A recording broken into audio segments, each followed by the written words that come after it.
Bonjour Jean-Luc. Je me permets de vous interpeller comme ça pour vous faire prendre conscience qu'un jour ou l'autre, vous et moi, on va mourir d'ailleurs. Est-ce que vous y avez déjà pensé? Oui, bien sûr, oui. Et vous savez que même si je vous souhaite de vivre 120 ans en très bonne santé, je ne peux pas vous garantir un mois, une semaine ou même 24 heures. Certain. Une fois qu'on est mort, qu'est-ce qui se passe? On n'est plus là. Vous y avez déjà pensé? Oui, j'ai déjà pensé, oui. Mais j'en sais pas plus, quoi, voilà. Une fois qu'on est mort, on sera jugé par rapport aux 10 commandements. Est-ce que vous connaissez les 10 commandements?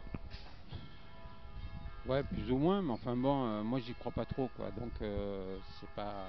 Vous croyez pas aux 10 commandements ou vous croyez pas en Dieu?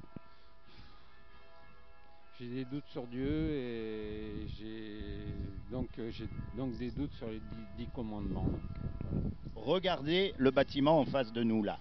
Vous voyez, si je vous disais, au cours des années, au cours des siècles, les pierres se sont mises ensemble, elles se sont mises toutes seules ensemble, elles se sont empilées les unes sur les autres. Ensuite, 50 millions d'années plus tard, les volets sont venus, ils se sont fixés. Et pour finir, au bout de 100 000 ans, la peinture est tombée du ciel.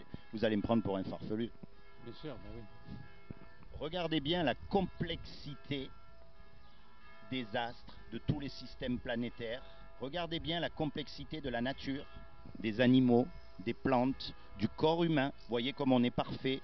Vous avez remarqué qu'on est tous pareils, le nez dans le même sens, les oreilles, les bras. Vous voyez personne dans la rue marcher avec le nez à l'envers, avec un œil derrière. Voyez. Donc la preuve même qu'il y a un créateur, elle est dans la création. Ouais, mais bon, le créateur, c'est pas obligé qu'il nous ressemble non plus, hein. Ça, c'est tout à fait juste. On fait par exemple des télés et ceux qui créent des télés, c'est pas une télé, quoi, c'est nous. Donc c'est pas parce que nous on a un physique comme ça que notre créateur a le même physique. Exactement. Dieu est un esprit. Il n'est pas comme nous. Voyez. Maintenant, ce créateur-là, vous créez vous faites de la musique, vous faites de la peinture, vous faites quelque chose? Je suis menuisier. Vous êtes menuisier. En général, moi aussi j'ai une formation d'ébéniste. D'ailleurs, c'est pas pareil, mais bon, ça se ressemble. En général, on aime ce qu'on fait. Voyez-vous, un musicien, il aime sa musique. Un cuisinier, il aime sa cuisine. Un menuisier, il aime sa pièce quand elle est finie et qu'il a réussi. On est bien d'accord? Bien sûr, oui. Ce créateur qui a tout créé et qui a créé l'homme, il a fait des lois. Il a fait les lois mathématiques, les lois physiques, la loi de la pesanteur, la loi de l'aérodynamique, et il a fait une loi morale qui s'appelle les 10 commandements. Et jour où on meurt, on va être jugé par rapport à cette loi morale. Vous allez voir en 2 minutes. Est-ce que vous avez déjà menti? Oui, bien sûr. Comment on appelle quelqu'un qui a menti? Menteur. Est-ce que vous avez déjà volé quelque chose? Peu importe la quantité. Oui, bien sûr. Comment on appelle quelqu'un qui a volé? Un voleur. Je ne vous juge pas, j'ai fait exactement pareil, attention. Hein. Est-ce que vous avez déjà regardé une femme dans la rue pour la convoiter? Non. Vous êtes homosexuel? Non. Non, je suis marié depuis pas mal d'années, donc voilà. D'accord, mais avant ça, on va dire, forcément, comme tous les hommes. Oui, oui, avant ça, oui, quand j'étais jeune, oui. Vous avez remarqué, vous conduisez. Oui. Vous avez remarqué que la limitation de vitesse, on va dire, est à 130. Mais on roule tous à 140. On suit le flot, d'accord? Parce que tout le monde le fait. Tout d'un coup, on entend la sirène de la police. Qu'est-ce qui se passe? On ne dit plus comme tout le monde. On s'assure d'être à la bonne vitesse. Avec la loi morale de Dieu, c'est pareil. Tout le monde a menti, tout le monde a volé, tout le monde a regardé des images pornographiques, c'est pas grave. Mais quand on sera là-haut, ça sera personnel. Voyez? Donc, si vous êtes jugé par rapport à cette loi-là, vous serez coupable ou innocent? Ben, coupable. Et si vous êtes coupable, il y a deux solutions. Soit vous allez au paradis, soit vous allez en enfer. Quelle est la condamnation? Je crois ni au paradis ni à l'enfer. Donc, du coup, pour moi, quand on n'est plus là, on n'est plus là. Puis Maintenant, bien souvent, l'environnement dans lequel on se trouve, il influence sur notre façon de penser. Aujourd'hui, c'est sûr que vous n'y pensez pas, que vous n'y croyez pas. Imaginez, je vous demande de choisir entre 1 million d'euros et un verre d'eau. Vous allez prendre le million d'euros. On est bien d'accord. Maintenant, imaginez que tous les deux, on soit au milieu du désert, perdus sans boussole. Même pas, vous allez regarder au million d'euros. On est bien d'accord, vous allez prendre le verre d'eau. oui, bien sûr.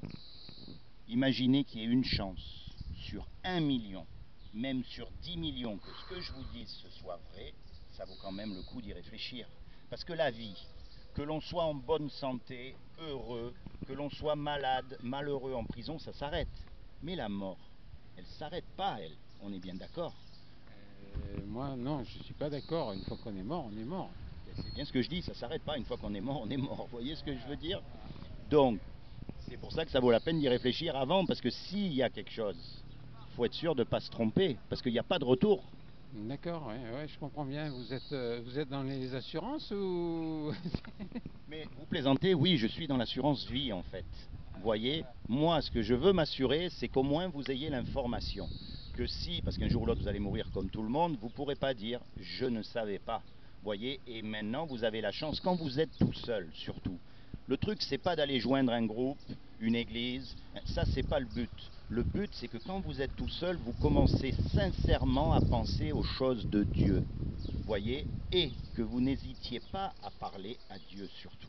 Et vous lui dites à Dieu, moi j'y crois pas. Moi je ne crois pas à l'enfer. Moi je ne crois pas en toutes ces choses. Parlez-lui comme vous parlez à votre Père. Rentrez-le, mettez-le vivant dans votre cœur. Vous savez, ce Dieu, ce qui nous a créés, il nous aime. Et il a fait quelque chose pour que vous et moi, malgré qu'on soit coupable, on puisse justement éviter d'aller dans cet enfer. Est-ce que vous savez ce qu'il a fait? Oui, je vois ce qu'il est en train de faire en ce moment et je vois que c'est pas très très joli.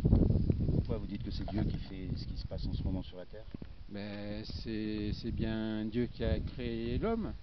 Oui. Donc l'homme fait selon son bon vouloir et selon ce que Dieu lui dicte de faire. Vous avez des enfants, vous m'avez dit? Non. Ah pardon, excusez-moi, je croyais que vous m'aviez dit que vous avez des enfants.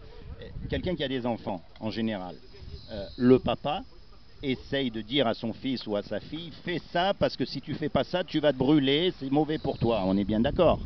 Qu'est-ce qui va se passer? 90% des cas, le petit garçon, il va le faire quand même.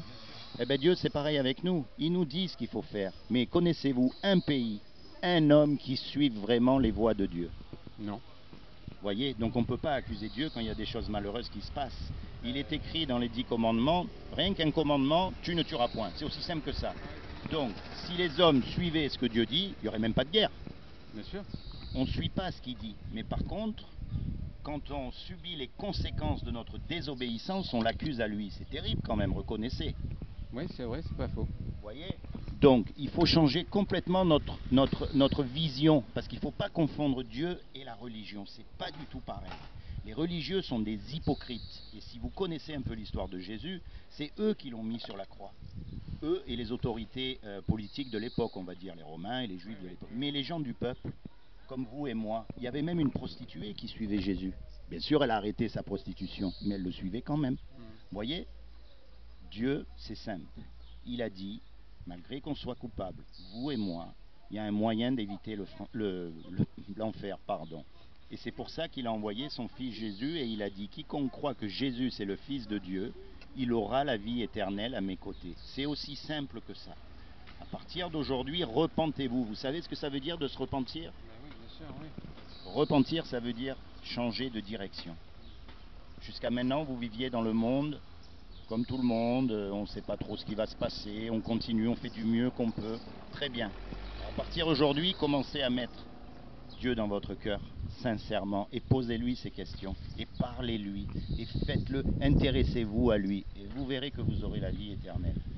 Merci beaucoup pour ces quelques minutes que vous nous avez accordées. Merci à vous. Bonne journée.